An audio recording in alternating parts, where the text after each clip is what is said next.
തമ്പുരാനെ, വിശുദ്ധ കുരിശിൻ്റെ അടയാളത്താൽ ഞങ്ങളുടെ ശത്രുക്കളിൽ നിന്ന് ഞങ്ങളെ രക്ഷിക്കാം. ഞങ്ങളുടെ തമ്പുരാനെ, പിതാവിൻ്റെയും പുത്രൻ്റെയും പരിശുദ്ധാത്മാവിൻ്റെയും നാമത്തിൽ ആമേൻ. ആദ്യം മുതൽ ഉണ്ടായിരുന്നതും ഞങ്ങൾ കേട്ടതും സ്വന്തം കണ്ണുകൊണ്ട് കണ്ടതും സൂക്ഷിച്ചു വീക്ഷിച്ചതും കൈകൊണ്ട് സ്പർശിച്ചതുമായ ജീവന്റെ വചനത്തെപ്പറ്റി ഞങ്ങൾ അറിയിക്കുന്നു. വിശുദ്ധ യോഹന്നാൻ എഴുതിയ 1-ാം ലേഖനത്തിൻ്റെ 1-ാം അധ്യായത്തിൻ്റെ 1-ാം തിരുവചനമാണ് നാം വായിച്ചു കേട്ടത്. സാമുവേൽ പ്രവാചകന്റെ 2-ാം പുസ്തകത്തിൽ നിന്നുള്ള വായന, അധ്യായം 1 മുതലുള്ള വാക്യങ്ങൾ. സാവൂളിന്റെ മരണവാർത്ത. സാവൂളിന്റെ മരണത്തിന് ശേഷം ദാവീദ് അമലേക്കരെ കീഴടക്കി മടങ്ങി വന്ന് സിഗ്ലാഗിൽ 2 ദിവസം പാർത്തു. 3-ാം ദിവസം സാവൂളിന്റെ പാളയത്തിൽ നിന്ന് ഒരാൾ വസ്ത്രം കീറിക്കൊണ്ടും തലയിൽ പൂഴി വാരിയിട്ടുകൊണ്ടും ദാവീദിന്റെ അടുക്കൽ വന്ന് സാഷ്ടാംഗം നമസ്കരിച്ചു. നീ എവിടെ നിന്ന് വരുന്നു എന്ന് ദാവീദ് ചോദിച്ചതിന്, ഇസ്രായേൽ പാളയത്തിൽ നിന്ന് ഞാൻ ഓടിപ്പോന്നിരിക്കുകയാണ് എന്നവൻ മറുപടി നൽകി. ദാവീദ് വീണ്ടും ചോദിച്ചു, എന്തുണ്ടായി, പറയൂ. അവൻ മറുപടി പറഞ്ഞു, നമ്മുടെ സൈന്യം തോറ്റോടി, ഒട്ടേറെ പേർ മരിച്ചു വീണു. സാവൂളും മകൻ ജോനാഥനും കൊല്ലപ്പെട്ടു. ദാവീദ് അവനോട് ചോദിച്ചു, സാവൂളും ജോനാഥനും മരിച്ചെന്ന് നീ എങ്ങനെ അറിഞ്ഞു? അവൻ പറഞ്ഞു, യാദൃശ്യ ഞാൻ ഗിൽബോവ കുന്നിലെത്തി.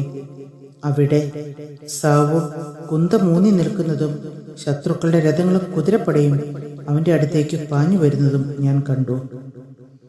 അവൻ തിരിഞ്ഞു നോക്കിയപ്പോൾ എന്നെ കണ്ട് എന്നെ വിളിച്ചു. ഞാൻ വിളി കേട്ടു. അവൻ ചോദിച്ചു, നീ ആരാണ്? ഒരു അമലേക്കൻ, ഞാൻ മറുപടി പറഞ്ഞു.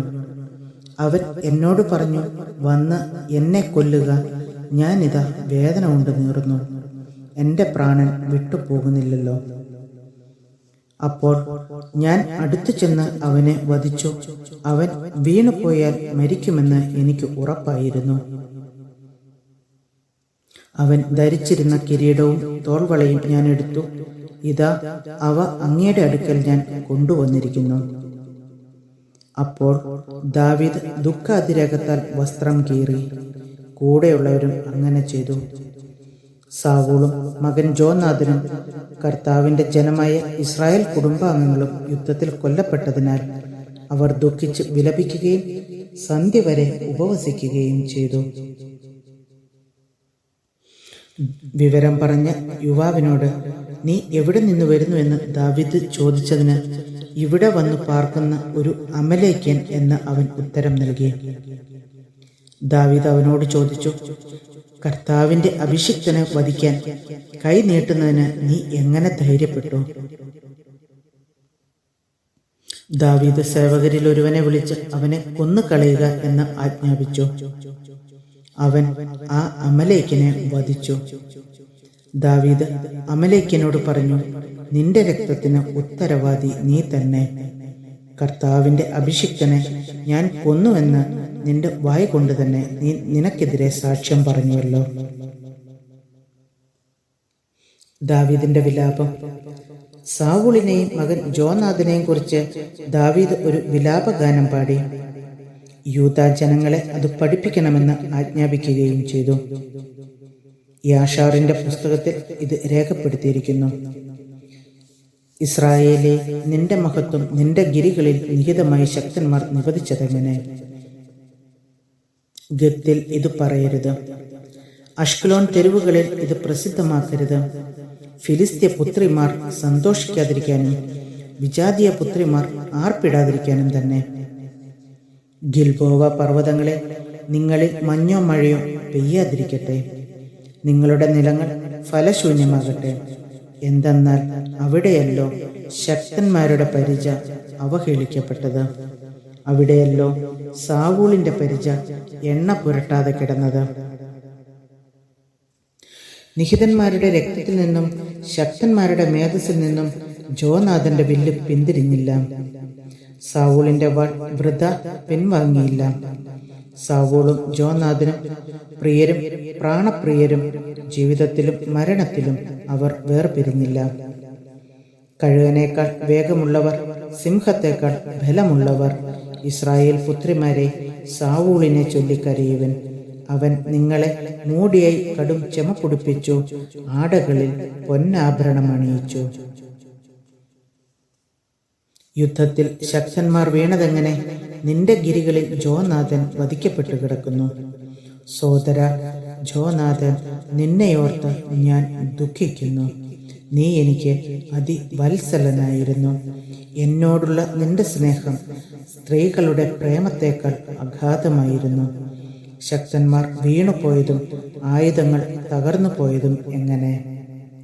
സാമൂൽ പ്രവാചകന്റെ 2-ാം പുസ്തകത്തിൽ നിന്നുള്ള വായന, അധ്യായം 2. ദാവീദ് അഭിഷിക്തൻ. ദാവീദ് കർത്താവിനോട് ആരാഞ്ഞു, യൂദായിലെ ഏതെങ്കിലും നഗരത്തിലേക്ക് ഞാൻ പോകണമോ? പോകൂ. കർത്താവ് മറുപടി നൽകി. ദാവീദ് വീണ്ടും ചോദിച്ചു, ഏതു നഗരത്തിലേക്കാണ് പോകേണ്ടത്? ഹെബ്രോണിലേക്ക്, അവിടുന്ന് അരുളി ചെയ്തു. ദാവീദ് അങ്ങോട്ട് പോയി. ജസ്രയേൽക്കാരി അഹിനോവാം, കാർമൽക്കാരൻ നാബാലിന്റെ വിധവ അബിഗായിൽ എന്നു 2 ഭാര്യമാരും അവനോടൊപ്പമുണ്ടായിരുന്നു. അവൻ തന്റെ ആളുകളെയും സകുടുംബം കൊണ്ടുപോയി. അവർ ഹെബ്രോണിന്റെ ചുറ്റുമുള്ള പട്ടണങ്ങളിൽ പാർത്തു. യൂദായിലെ ജനങ്ങൾ വന്ന് ദാവീദിനെ തങ്ങളുടെ രാജാവായി അഭിഷേകം ചെയ്തു. യാബേഷ് ഗിലെയാദിലെ ആളുകളാണ് സാവൂളിനെ സംസ്കരിച്ചതെന്ന് അവർ ദാവീദിനോട് പറഞ്ഞു. അപ്പോൾ ദാവീദ് ദൂതന്മാരെ അയച്ച് യാബേഷ് ഗിലെയാദിലെ ആളുകളോട് പറഞ്ഞു, കർത്താവ് നിങ്ങളെ അനുഗ്രഹിക്കട്ടെ. നിങ്ങളുടെ രാജാവായ സാവൂളിന്റെ ശവസംസ്കാരം നടത്തി അവനോട് നിങ്ങൾ ഇത്രയും ദയ കാണിച്ചിരിക്കുന്നല്ലോ. കർത്താവ് നിങ്ങളോട് ദയയും വിശ്വസ്തതയും കാണിക്കുമാറാകട്ടെ. നിങ്ങൾ ഇത് ചെയ്തതുകൊണ്ട് ഞാനും നിങ്ങളോട് ദയ കാണിക്കും. നിങ്ങളുടെ കരങ്ങൾ ശക്തമായിരിക്കട്ടെ, ധീരന്മാരായിരിക്കുവിൻ. നിങ്ങളുടെ യജമാനനായ സാവൂൾ മരിച്ചു. യൂദാ ഭവനം തങ്ങളുടെ രാജാവായി എന്നെ അഭിഷേകം ചെയ്തിരിക്കുന്നു. നേറിന്റെ മകനും സാവൂളിന്റെ സൈന്യാധിപനുമായ അബ്നേർ സാവൂളിന്റെ മകൻ ഇഷ്ബോഷത്തിനെ മഹനയീമിലേക്ക് കൂട്ടിക്കൊണ്ടുപോയിരുന്നു. അബ്നേർ അവനെ ഗിലെയാദ്, ആശേർ, ജസ്രൈൽ, എഫ്രായിം, ബെഞ്ചമിൻ തുടങ്ങി ഇസ്രായേൽ മുഴുവനിലും രാജാവായി വാഴിച്ചു. രാജാവാകുമ്പോൾ സാവൂളിന്റെ മകൻ ഇഷ്ബോഷത്തിന് 40 വയസ്സായിരുന്നു. അവൻ 2 വർഷം ഭരിച്ചു. എന്നാൽ യൂദാ ഭവനം ദാവീദിനോട് ചേർന്നു നിന്നു. ദാവീദ് യൂദാ ഭവനത്തിൽ രാജാവായി. ഹെബ്രോണിൽ 7 വർഷവും 6 മാസവും ഭരിച്ചു. നേറിന്റെ മകൻ അബ്നേറും സാവൂളിന്റെ മകനായ ഇഷ്ബോഷത്തിന്റെ ദാസന്മാരും മഹനയീമിൽ നിന്ന് ഗിബിയോനിലേക്ക് പോയി. സെരൂയായുടെ മകൻ യോവാബും ദാവീദിന്റെ ഭൃത്യന്മാരും ഗിബിയോനിലെ കുളത്തിനരികെ വെച്ച് അവരെ കണ്ടുമുട്ടി. അവർ കുളത്തിനിരുവശത്തായി ഇരുന്നു. അബ്നേർ യോവാബിനോട് പറഞ്ഞു, യുവാക്കൾ എഴുന്നേറ്റ് നമ്മുടെ മുൻപാകെ പയറ്റി നോക്കട്ടെ. അങ്ങനെയാകട്ടെ, യോവാബ് പ്രതിവചിച്ചു. സാവൂളിന്റെ മകൻ ഇഷ്ബോഷത്തിന്റെ ഭാഗത്തു നിന്നും ബെഞ്ചമിൻ ഗോത്രത്തിൽപ്പെട്ട 12 പേർ എഴുന്നേറ്റ് നിന്ന് ദാവീദിന്റെ ഭൃത്യന്മാരിൽ 12 പേരുമായി ഏറ്റുമുട്ടി. ഓരോരുത്തനും എതിരാളിയെ തലയ്ക്ക് പിടിച്ച് അവന്റെ പള്ളയ്ക്ക് വാൾ കുത്തിയിറക്കി. അങ്ങനെ അവരെല്ലാം ഒരുമിച്ച് മരിച്ചു വീണു. അതുകൊണ്ട് ഗിബെയോനിലെ ആ സ്ഥലത്തിന് ഹെൽക്കത്ത് ഹസൂറിൻ എന്നു പേരുണ്ടായി. അന്നത്തെ യുദ്ധം അത്യുഗ്രമായിരുന്നു. ദാവീദിന്റെ ഭൃത്യന്മാരുടെ മുൻപിൽ അബ്നേറും ഇസ്രായേൽക്കാരും തോറ്റോടി. യോവാബ്, അബിഷായി, അസഹേൽ ഇങ്ങനെ സെരൂയയുടെ 3 പുത്രന്മാരും അവിടെയുണ്ടായിരുന്നു. അസഹേൽ കാട്ടുമാനിനെ പോലെ ശീഘ്രഗാമിയായിരുന്നു. അസഹേൽ ഇടം വലം തിരിയാതെ അബ്നേറിനെ പിന്തുടർന്നു. അബ്നേർ പിറകോട്ട് തിരിഞ്ഞു ചോദിച്ചു, ഇതു നീയോ അസഹേലെ? അതെ, ഞാൻ തന്നെ, അവൻ പറഞ്ഞു. അബ്നേർ അവനോട് പറഞ്ഞു, നീ വലത്തോട്ടോ ഇടത്തോട്ടോ തിരിഞ്ഞ് യോദ്ധാക്കളിൽ ആരെങ്കിലും കൊള്ളയടിച്ചു കൊള്ളുക. എന്നാൽ അസഹേൽ പിന്മാറാതെ അവനെ പിന്തുടർന്നു. അബ്നേർ അസഹേലിനോട് വീണ്ടും പറഞ്ഞു, എന്നെ പിന്തുടരുന്നത് മതിയാക്കൂ. ഞാൻ നിന്നെ എന്തിനു കൊല്ലണം? ഞാൻ നിന്റെ സഹോദരൻ യോവാബിന്റെ മുഖത്ത് എങ്ങനെ നോക്കും? എന്നിട്ടും അവൻ വിട്ടുമാറാൻ കൂട്ടാക്കിയില്ല. അതുകൊണ്ട് അബ്നേർ തന്റെ കുന്തത്തിന്റെ പിൻഭാഗം കൊണ്ട് അവന്റെ വയറിന് കുത്തി. വയറ് തുളച്ച് കുന്തം പുറത്തു ചാടി. അവൻ അവിടെ തന്നെ മരിച്ചു വീണു. അവിടെ എത്തിയവരെല്ലാം സ്തബ്ധരായി നിന്നുപോയി. എന്നാൽ യോവാബും അബിഷായിയും അബ്നേറിനെ പിന്തുടർന്നു. സൂര്യൻ അസ്തമിച്ചപ്പോൾ അവൻ ഹിബയോൻ മരുഭൂമിയിലേക്കുള്ള വഴിമധ്യേ കിടക്കുന്ന ഗീയയുടെ മുൻപിൽ സ്ഥിതി ചെയ്യുന്ന അമ്മായിൽ നിലയുറപ്പിച്ചു. അബ്നേർ യോവാബിനോട് വിളിച്ചു പറഞ്ഞു, നാം എന്നും യുദ്ധം ചെയ്തുകൊണ്ടിരിക്കണമോ? അവസാനം കൈപ്പേറിയതായിരിക്കുമെന്ന് നിനക്കറിഞ്ഞുകൂടെ? സഹോദരന്മാരെ അനുധാവനം ചെയ്യരുതെന്ന് നിന്റെ ആൾക്കാരോട് ആജ്ഞാപിക്കാൻ ഇനി വൈകണമോ? യോവാബ് മറുപടി നൽകി, നീ ഇത് പറയാതിരുന്നെങ്കിൽ എൻ്റെ ആൾക്കാർ നാളെ രാവിലെ വരെ നിങ്ങളെ പിന്തുടരുമായിരുന്നെന്ന് ജീവനുള്ള ദൈവത്തെ കൊണ്ട് ഞാൻ സത്യം ചെയ്യുന്നു. അങ്ങനെ യോവാബ് കാഹളമൂതി ആളുകൾ നിന്നു. അവർ പിന്നെ ഇസ്രായേൽക്കാരെ അനുധാവനം ചെയ്യുകയോ അവരോട് പൊരുതുകയോ ചെയ്തില്ല. അബ്നേറും അവൻ്റെ ആളുകളും അന്ന് രാത്രി മുഴുവൻ അരാബ വഴി നടന്നു. അവർ ജോർദാൻ കടന്ന് പിറ്റേ ദിവസം ഉച്ചവരെ യാത്ര ചെയ്ത് മഹനയീമിലെത്തി. അബ്നേറിനെ പിന്തുടരുന്നത് മതിയാക്കി യോവാബ് തിരിച്ചു പോന്നു. അവൻ തൻ്റെ ആളുകളെയെല്ലാം ഒരുമിച്ച് കൂട്ടിയപ്പോൾ അസഹേലിനെ കൂടാതെ ദാവീദിന്റെ ഭൃത്യന്മാരിൽ 19 പേർ കുറവുണ്ടായിരുന്നു. ദാവീദിന്റെ സേവകരാകട്ടെ അബ്നേറിന്റെ ആളുകളായ ബെഞ്ചമിൻ ഗോത്രക്കാരിൽ 360 പേരെ വധിച്ചിരുന്നു. അവർ അസഹേലിനെ ബെത്ലഹേമിൽ അവന്റെ പിതാവിന്റെ കല്ലറയിൽ അടക്കം ചെയ്തു. യോവാബും ആളുകളും രാത്രി മുഴുവൻ നടന്ന് നേരം പുലർന്നപ്പോൾ ഹെബ്രോണിലെത്തി. സാമുവേൽ പ്രവാചകന്റെ 2-ാം പുസ്തകത്തിൽ നിന്നുള്ള വായന. അധ്യായം 3. സാവൂളിന്റെ ഭവനവും ദാവീദിന്റെ ഭവനവും തമ്മിൽ നീണ്ട യുദ്ധം നടന്നു. ദാവീദ് മേൽക്കുമേൽ ശക്തി പ്രാപിച്ചു. സാവൂളിന്റെ കുടുംബമോ അടിക്കടി ക്ഷയിച്ചു വന്നു. ദാവീദിന്റെ പുത്രന്മാർ. ദാവീദിന് ഹെബ്രോണിൽ വെച്ച് പുത്രന്മാർ ജനിച്ചു. ജസ്രയേൽക്കാരി അഹിനോവാമിൽ ജനിച്ച അമ്നോൻ ആയിരുന്നു ഒന്നാമൻ. കാർമൽക്കാരൻ നാബാലിന്റെ വിധവയായിരുന്ന അബിഗായിലിൽ ജനിച്ച കെലയാബ് രണ്ടാമനും. മൂന്നാമനായ അബ്സലോമിനെ പ്രസവിച്ചത് ഗഷൂരിലെ രാജാവായ തൽമായിയുടെ മകൾ മാക്ക ആണ്. ഹഗീത്തിൽ 4-ാമൻ അദോനിയായും അബിത്താലിൽ 5-ാമൻ ഷഫത്തിയായും ഭാര്യയായ യഗ്ലായിൽ 6-ാമൻ ഇത്രയാമും ജനിച്ചു. ഇവരാണ് ഹെബ്രോണിൽ വെച്ച് ദാവീദിന് ജനിച്ച പുത്രന്മാർ. ദാവീദും അബ്നേറും. സാവൂളിന്റെ കുടുംബവും ദാവീദിന്റെ കുടുംബവും തമ്മിൽ യുദ്ധം നടന്നുകൊണ്ടിരിക്കെ അബ്നേർ സാവൂളിന്റെ കുടുംബത്തിൽ പ്രാബല്യം നേടിക്കൊണ്ടിരുന്നു. സാവൂളിന് ഒരു ഉപനാരിയുണ്ടായിരുന്നു. അവൾ അയ്യായുടെ മകൾ റിസ്പ ആയിരുന്നു. ഇഷ്ബോഷത്ത് അബ്നേറിനോട് ചോദിച്ചു, നീ എൻ്റെ പിതാവിന്റെ ഉപനാരിയുമായി ശയിച്ചതെന്തിന്? അപ്പോൾ അബ്നേർ ക്രോധനായി പറഞ്ഞു, ഞാൻ യൂദാപക്ഷത്തെ ഒരു നായാണെന്ന് നീ കരുതുന്നുവോ? നിന്റെ പിതാവായ സാവൂളിന്റെ ഭവനത്തോടും സഹോദരന്മാരോടും സ്നേഹിതന്മാരോടും ഇന്നോളം ഞാൻ വിശ്വസ്തത പുലർത്തി. ദാവീദിന്റെ പിടിയിൽപ്പെടാതെ ഞാൻ നിന്നെ രക്ഷിച്ചു. എന്നിട്ടും സ്ത്രീ സംബന്ധമായ കുറ്റം എന്നിൽ ആരോപിക്കുന്നുവോ? സൗളിന്റെ ഭവനത്തിൽ നിന്ന് രാജ്യമെടുത്ത് ദാൻ മുതൽ ബേർഷേബ വരെ ഇസ്രായേലിലും യൂദായിലും ദാവീദിന്റെ സിംഹാസനം സ്ഥാപിക്കുമെന്ന് കർത്താവ് ദാവീദിനോട് സത്യം ചെയ്തിട്ടുള്ളത് ഞാൻ ദാവീദിന് നിറവേറ്റി കൊടുക്കാതിരുന്നാൽ ദൈവം ഈ അബ്നേറിനെ കഠിനമായി ശിക്ഷിച്ചു കൊള്ളട്ടെ. അബ്നേറിനെ അത്യധികം ഭയപ്പെട്ടതുകൊണ്ട് ഇഷ്ബോഷത്തിന് ഒരു വാക്കുപോലും മറുപടി പറയാൻ കഴിഞ്ഞില്ല. ഹെബ്രോണിൽ ദാവീദിന്റെ അടുക്കലേക്ക് ദൂതന്മാരെ അയച്ച് അബ്നേർ അറിയിച്ചു, ദേശം ആർക്കുള്ളത്? എന്നോട് ഉടമ്പടി ചെയ്യുക. ഇസ്രായേൽ മുഴുവനെയും നിന്റെ പക്ഷത്ത് കൊണ്ടുവരുന്നതിന് ഞാൻ സഹായിക്കാം. ദാവീദ് മറുപടി പറഞ്ഞു, കൊള്ളാം, ഞാൻ ഉടമ്പടി ചെയ്യാം. പക്ഷെ ഒരു വ്യവസ്ഥ, എന്നെ കാണാൻ വരുമ്പോൾ സാവൂളിന്റെ മകൾ മിക്കാലിനെ ആദ്യം തന്നെ കൂട്ടിക്കൊണ്ടുവരണം. അനന്തരം ദാവീദ് സാവൂളിന്റെ മകൻ ഇഷ്ബോശത്തിനോട് ദൂതന്മാരെ അയച്ചു പറഞ്ഞു, എന്റെ ഭാര്യ മിക്കാലിനെ തിരിച്ചു തരിക.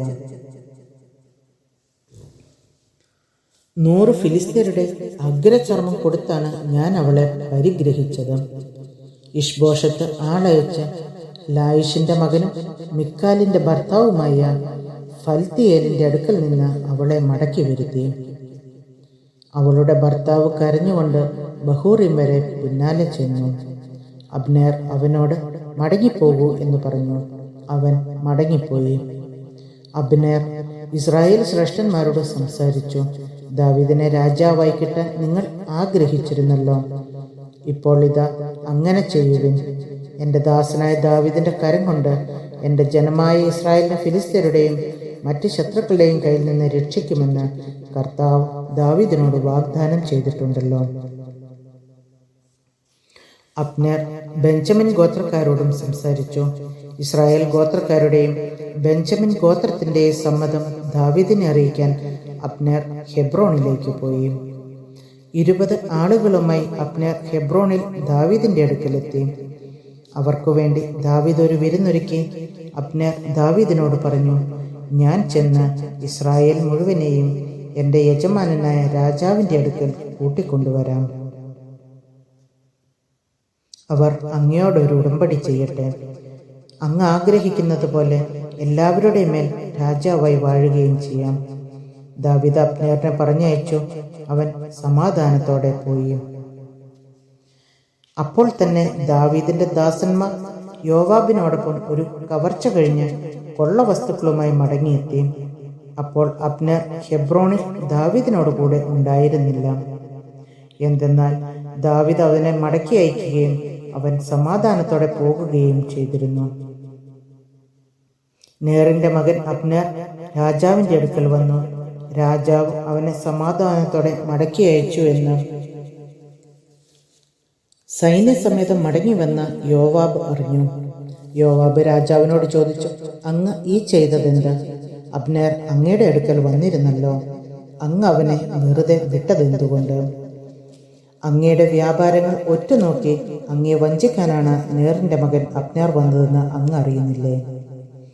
ദാവീദിന്റെ സന്നിധിയിൽ നിന്ന് പുറത്തു വന്ന യോവാബ് അബ്നേറിന്റെ പിന്നാലെ ദൂതന്മാരെ അയച്ചു. അവർ അവനെ സീറായുടെ കിണറ്റിനരികിൽ നിന്ന് തിരികെ കൊണ്ടുവന്നു. ദാവീദ് ഇതറിഞ്ഞില്ല. അബ്നേർ ഹെബ്രോണിൽ തിരിച്ചെത്തിയപ്പോൾ സ്വകാര്യം പറയുവാനെന്നോണം യോവാബ് അവനെ പടിവാതിൽക്കലേക്ക് തനിച്ചു കൊണ്ടുപോയി. വയറ്റത്ത് കുത്തി അവനെ കൊന്ന് തൻ്റെ സഹോദരനായ അസഹേലിനെ കൊന്നതിന് പകരം വീട്ടി. ഈ വിവരമറിഞ്ഞ് ദാവീദ് പറഞ്ഞു, നേറിന്റെ മകൻ അബ്നേറിന്റെ രക്തം സംബന്ധിച്ച് എനിക്കും എൻ്റെ രാജ്യത്തിനും കർത്താവിന്റെ മുൻപാകെ കുറ്റമില്ല. ഇത് യോവാബിന്റെ അവന്റെ പിതൃഭവനത്തിന്റെ മേൽ ആയിരിക്കട്ടെ. യോവാബിന്റെ ഭവനത്തിൽ രക്തസ്രാവക്കാരനോ കുഷ്ഠരോഗിയോ ഊന്നുവടിയില്ലാതെ നടക്കാൻ പറ്റാത്തവനോ വാളിനിരയാകുന്നവനോ പട്ടിണി കിടക്കുന്നവനോ വിട്ടൊഴിയാതിരിക്കട്ടെ. തങ്ങളുടെ സഹോദരനായ അസഹേലിനെ അബ്നേർ ഗിബെയോനിലെ യുദ്ധത്തിൽ വെച്ച് കൊന്നതുകൊണ്ട് യോവാബും സഹോദരൻ അബിഷായിലും അവനെ കൊന്നുകളഞ്ഞു. ദാവീദ് യോവാബിനോടും കൂടെ ഉണ്ടായിരുന്നവരോടും കൽപ്പിച്ചു, നിങ്ങൾ വസ്ത്രം കീറി ചാക്കൊടുത്ത് അബ്നേറിനെ കുറിച്ച് വിലപിക്കുവിൻ. ദാവീദ് ശവമഞ്ചത്തെ പിന്തുടർന്നു. അബ്നേറിനെ ഹെബ്രോണിൽ സംസ്കരിച്ചു. രാജാവ് കല്ലറയ്ക്ക് അരികെ നിന്ന് ഉച്ചത്തിൽ കരഞ്ഞു. സകല ജനവും വിലപിച്ചു. അബ്നേറിനെ പ്രതി രാജാവ് ഇങ്ങനെ വിലപിച്ചു, ബോഷനെ പോലെയല്ലയോ അബ്നേറിന് മരിക്കേണ്ടി വന്നത്? നിന്റെ കരങ്ങൾ ബന്ധിച്ചിരുന്നില്ല, നിന്റെ പാദങ്ങൾ കെട്ടിയിരുന്നില്ല. ദുഷ്ടരാൽ കൊല്ലപ്പെടുന്നവനെ പോലെയാണല്ലോ നീ കൊല്ലപ്പെട്ടത്. അവനെ ചൊല്ലി ജനം പിന്നെയും കരഞ്ഞു. ഭക്ഷണം കഴിക്കാൻ ദാവീദിനെ അന്ന് പകൽ മുഴുവൻ ജനം നിർബന്ധിച്ചു. എന്നാൽ ദാവീദ് സത്യം ചെയ്തു പറഞ്ഞു, സൂര്യാസ്തമയത്തിനു മുൻപ് ഞാൻ എന്തെങ്കിലും ഭക്ഷിച്ചാൽ ദൈവം എന്നെ കൊന്നുകളയട്ടെ. രാജാവ് ചെയ്തതെല്ലാം ജനം ശ്രദ്ധിച്ചു. അത് അവരെ സംതൃപ്തരാക്കി. നേറിന്റെ മകനായ അബ്നേറിനെ കൊന്നത് രാജാവിന്റെ ഇഷ്ടപ്രകാരമായിരുന്നില്ലെന്ന് സകല ജനവും ഇസ്രായേൽ മുഴുവനും മനസ്സിലാക്കി. രാജാവ് ഭൃത്യന്മാരോട് പറഞ്ഞു, പ്രഭുവും മഹാനുമായ ഒരുവനാണ് ഇന്ന് ഇസ്രായേലിൽ മരിച്ചതെന്ന് നിങ്ങൾ അറിയുന്നില്ലേ? അഭിഷിക്തനായ രാജാവെങ്കിലും ഞാൻ ഇന്ന് ബലഹീനനാണ്. സെരൂയയുടെ പുത്രന്മാരായ ഇവർ എന്റെ വരുതിയിൽ ഒതുങ്ങാത്ത വിധം ക്രൂരന്മാരത്രേ. ദുഷ്ടനോട് അവന്റെ ദുഷ്ടതയ്ക്കൊത്തവണ്ണം കർത്താവ് പ്രതികാരം ചെയ്യട്ടെ.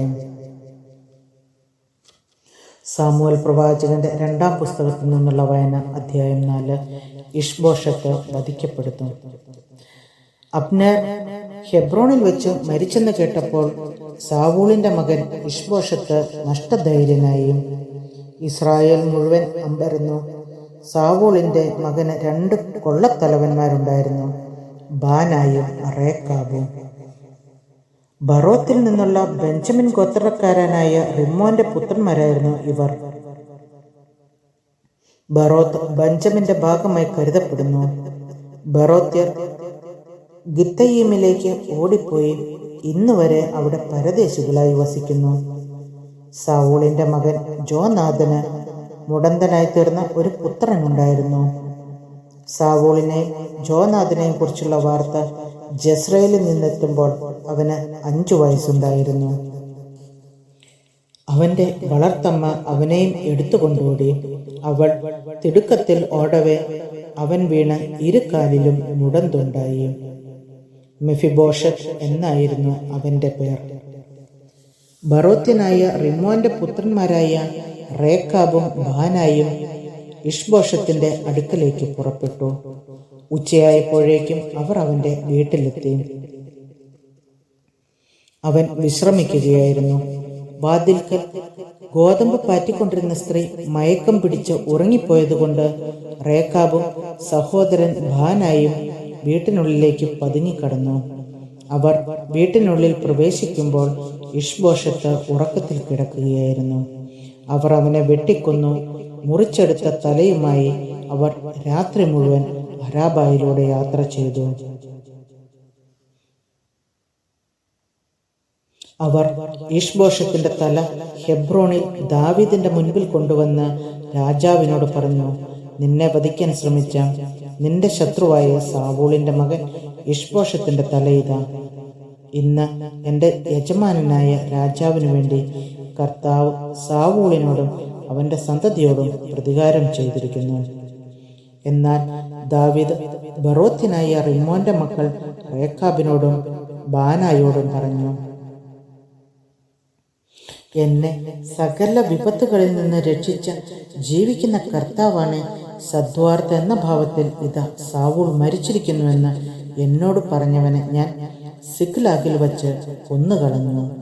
ഇതായിരുന്നു അവന്റെ ശുഭവാർത്തയ്ക്കുള്ള എൻ്റെ പ്രതിഫലം.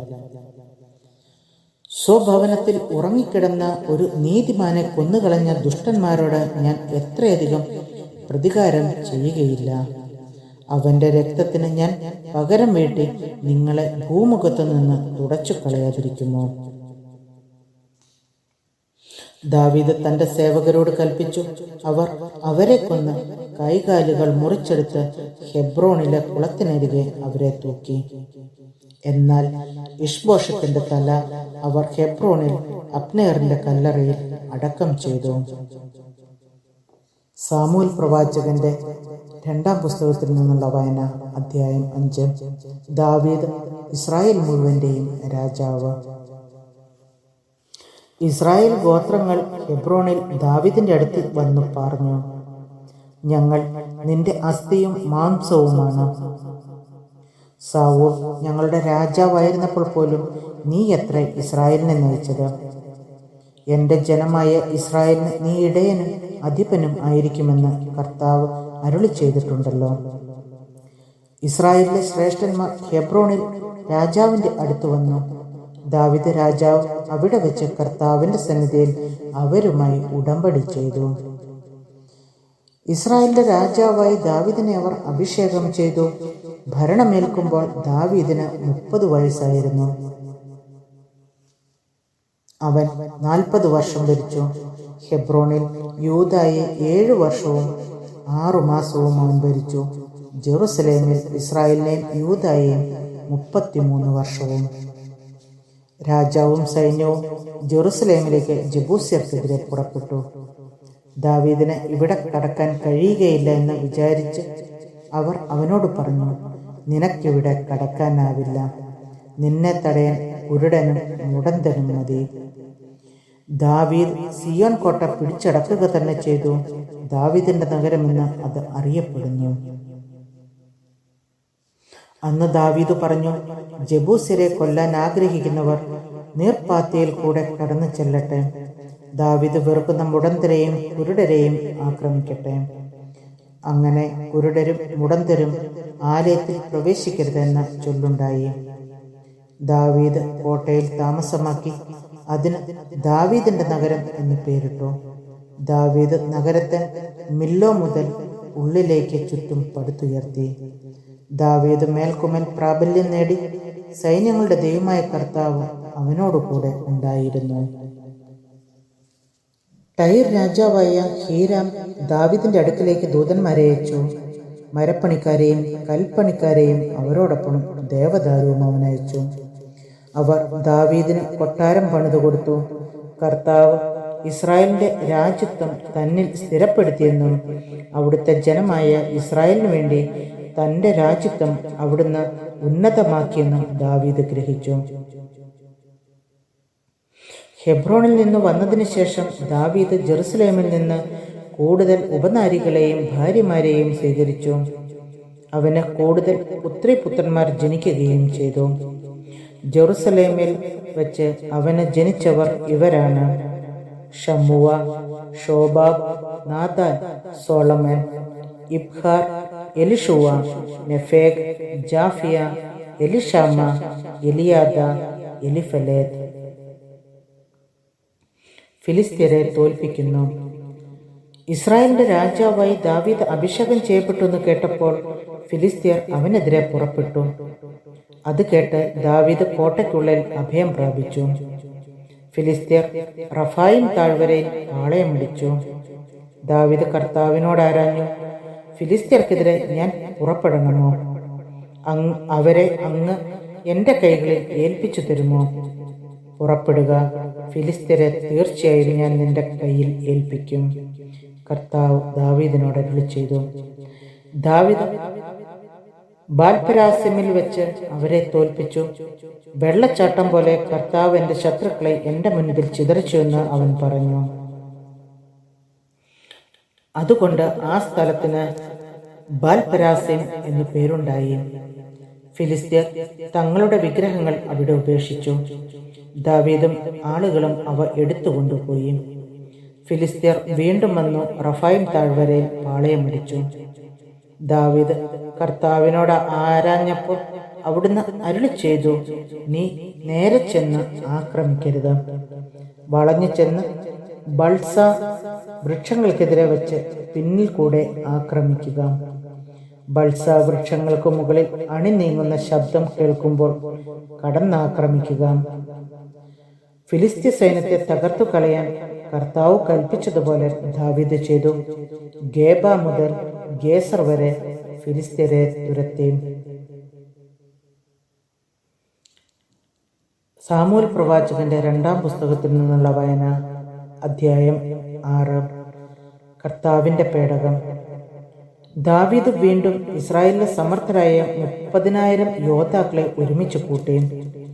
അവൻ അവരോടൊപ്പമുള്ള സകല ജനത്തോടും കൂടെ കെരൂബുകൾക്കിടയിൽ സിംഹാസനസ്ഥനായിരിക്കുന്ന സൈന്യങ്ങളുടെ കർത്താവിന്റെ നാമം ധരിക്കുന്ന ദൈവത്തിന്റെ പേടകം ബാലയൂദായിൽ നിന്ന് കൊണ്ടുവരുന്നതിന് പുറപ്പെട്ടു. അവർ ദൈവത്തിന്റെ പേടകം ഒരു പുതിയ കാളവണ്ടിയിൽ കയറ്റി മലയിലുള്ള അഭിനാദാബിന്റെ വീട്ടിൽ നിന്ന് കൊണ്ടുവന്നു. അഭിനാദാബിന്റെ പുത്രന്മാരായ ഉസ്സായും അഹിയോയുമാണ് ദൈവത്തിന്റെ പേടകമിരുന്ന വണ്ടി തെളിച്ചത്. അഹിയോ പേടകത്തിന് മുൻപേ നടന്നു.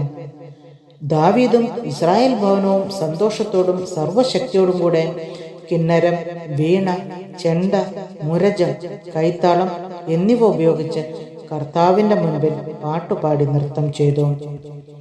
അവർ നാക്കോന്റെ മെതിക്കളത്തിലെത്തിയപ്പോൾ കാള വിരണ്ടതുകൊണ്ട് ഉസ്സ കൈനീട്ടി ദൈവത്തിന്റെ പേടകത്തെ പിടിച്ചു. കർത്താവിന്റെ കോപം ഉസ്സായിക്കെതിരെ ജ്വലിച്ചു. അനാദരമായ പേടകത്തിന് നേരെ കൈനീട്ടിയതുകൊണ്ട് ദൈവം അവനെ കൊന്നുകളഞ്ഞു. അവൻ ദൈവത്തിന്റെ പേടകത്തിനരികെ മരിച്ചു വീണു. കർത്താവ് ക്രൂദ്ധനായി ഉസ്സായെ കൊന്നത് നിമിത്തം ദാവീദ് കോപിച്ചു. ആ സ്ഥലത്തിന് ഇന്നുവരെ പേരസ് ഉസ്സായ് എന്ന് പേർ വിളിക്കുന്നു. അന്ന് ദാവീദിന് കർത്താവിനോട് ഭയം തോന്നി. കർത്താവിന്റെ പേടകം എൻ്റെ അടുത്ത് കൊണ്ടുവന്നാൽ എന്ത് സംഭവിക്കുമെന്ന് അവൻ ചിന്തിച്ചു. പേടകം ദാവീദിന്റെ നഗരത്തിലേക്ക് കൊണ്ടുവരാൻ അവന് മനസ്സ് വന്നില്ല. ദാവീദ് അത് ഹിത്യനായ ഓബദേദോമിന്റെ വീട്ടിൽ സ്ഥാപിച്ചു. കർത്താവിന്റെ പേടകം അവിടെ 3 മാസം ഇരുന്നു. കർത്താവ് ഓബദേദോമിനെയും കുടുംബത്തെയും അനുഗ്രഹിച്ചു. ദൈവത്തിന്റെ പേടകം നിമിത്തം കർത്താവ് ഓബദേദോമിന്റെ കുടുംബത്തെയും അവനുള്ള സകലത്തെയും അനുഗ്രഹിച്ചുവെന്ന് ദാവീദ് അറിഞ്ഞു.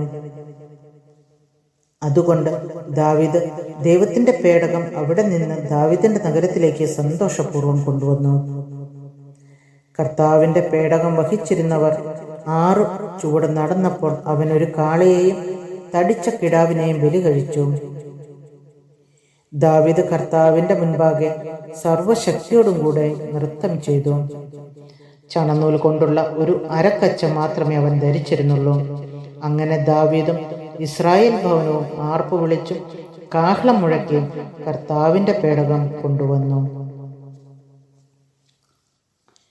കർത്താവിന്റെ പേടകം ദാവീദിന്റെ നഗരത്തിലേക്ക് പ്രവേശിക്കുമ്പോൾ സാവൂളിന്റെ മകൾ മിക്കാൽ ജനലിൽ കൂടെ നോക്കി. ദാവീദ് രാജാവ് കർത്താവിന്റെ മുൻപിൽ തുള്ളിച്ചാടി നൃത്തം വെക്കുന്നത് കണ്ടു. അവൾക്ക് നിന്ന തോന്നി. അവർ കർത്താവിന്റെ പേടകം കൊണ്ടുവന്ന് ദാവീദ് പ്രത്യേകം നിർമ്മിച്ചിരുന്ന കൂടാരത്തിനുള്ളിൽ അതിന്റെ സ്ഥാനത്ത് പ്രതിഷ്ഠിച്ചു. ദാവീദ് കർത്താവിന്റെ മുൻപിൽ ദഹന ബലികളും സമാധാന ബലികളും അർപ്പിച്ചു. അർപ്പണം കഴിഞ്ഞപ്പോൾ ദാവീദ് സൈന്യങ്ങളുടെ കർത്താവിന്റെ നാമത്തിൽ ജനങ്ങളെ അനുഗ്രഹിച്ചു. സ്ത്രീ പുരുഷ ഭേദമന്യേ ഇസ്രായേൽ സമൂഹത്തിന് മുഴുവൻ ആളൊന്നിന് ഒരപ്പവും 1 കഷ്ണം മാംസവും 1 മുന്തിരിയടയും വീതം വിതരണം ചെയ്തു. പിന്നെ ജനം വീട്ടിലേക്ക് മടങ്ങി. തന്റെ കുടുംബത്തെ അനുഗ്രഹിക്കാൻ ദാവീദ് മടങ്ങിച്ചെന്നു. സാവൂളിന്റെ മകൾ മിക്കാൽ ഇറങ്ങി വന്ന് അവനോട് പറഞ്ഞു, ഇസ്രായേലിന്റെ രാജാവ് ഇന്ന് തന്നെ തന്നെ എത്ര പ്രശസ്തനാക്കിയിരിക്കുന്നു. തന്റെ ദാസന്മാരുടെ സ്ത്രീകളുടെ മുൻപിൽ ആഭാസനെ പോലെ നിർലജ്ജം അവൻ നഗ്നത പ്രദർശിപ്പിച്ചില്ലേ? ദാവീദ് മിക്കാലിനോട് പറഞ്ഞു, നിന്റെ പിതാവിനും കുടുംബത്തിനുമേൽ കർത്താവിന്റെ ജനമായ ഇസ്രായേലിനെ രാജാവായി നിയമിക്കുന്നതിന് എന്നെ തിരഞ്ഞെടുത്ത കർത്താവിന്റെ മുൻപാകെയാണ് ഞാൻ നൃത്തം ചെയ്തത്. കർത്താവിന്റെ മുൻപിൽ ഞാൻ ആനന്ദ നൃത്തം ചെയ്യും. അതെ, കർത്താവിന്റെ മഹത്വത്തിന് ഞാൻ നിന്റെ മുൻപിൽ ഇതിൽ കൂടുതൽ അധിക്ഷേപാർഹനും നിന്ദ്യനുമാകും. എന്നാൽ നീ പറഞ്ഞ ആ പെൺകുട്ടികൾ ഇതു നിമിത്തം എന്നെ ബഹുമാനിക്കും. സാവൂളിന്റെ പുത്രി മിക്കാൽ മരണം വരെയും സന്താനരഹിതയായിരുന്നു. ദൈവമായ കർത്താവിന് സ്തുതിയും. സ്വർഗസ്ഥനായ ഞങ്ങളുടെ പിതാവേ, അങ്ങയുടെ നാമം പൂജിതമാകണമേ. അങ്ങയുടെ രാജ്യം വരണമേ. അങ്ങയുടെ തിരുമനസ് സ്വർഗത്തിലെ പോലെ ഭൂമിയിലുമാകണമേ. അന്നു വേണ്ടുന്ന ആഹാരം ഞങ്ങൾക്ക് തരണമേ. ഞങ്ങളോട് തെറ്റ് ചെയ്യുന്നവരോട് ഞങ്ങൾ ക്ഷമിച്ചിരിക്കുന്നത് പോലെ ഞങ്ങളുടെ തെറ്റുകൾ ഞങ്ങളോട് ക്ഷമിക്കണമേ. ഞങ്ങളെ പ്രലോഭനത്തിൽ വീഴാനിടയാക്കരുത്. ദുഷ്ടാരൂപിൽ നിന്ന് ഞങ്ങളെ രക്ഷിക്കണമേ. നന്മ നിറഞ്ഞ മറിയമേ സ്വസ്തി, കർത്താവ് അങ്ങയുടെ കൂടെ സ്ത്രീകളിൽ അങ്ങ് അനുഗ്രഹിക്കപ്പെട്ടവളാവുന്നു. അങ്ങയുടെ ഉദരത്തിന് ഫലമായി ഈശോ അനുഗ്രഹിക്കപ്പെട്ടവനാവുന്നു. പരിശുദ്ധ മറിയമേ തമ്പുരാന്റെ അമ്മേ, പാപികളായ ഞങ്ങൾക്ക് വേണ്ടി ഇപ്പോഴും ഞങ്ങളുടെ മരണസമയത്ത് തമ്പുരാനോട് അപേക്ഷിച്ചുകൊള്ളണമേ. ആമേൻ. പിതാവിനും പുത്രനും പരിശുദ്ധാത്മാവിനും സ്തുതി, ആദിയിലെ പോലെ ഇപ്പോഴും എപ്പോഴും എന്നേക്കും. ആമേൻ.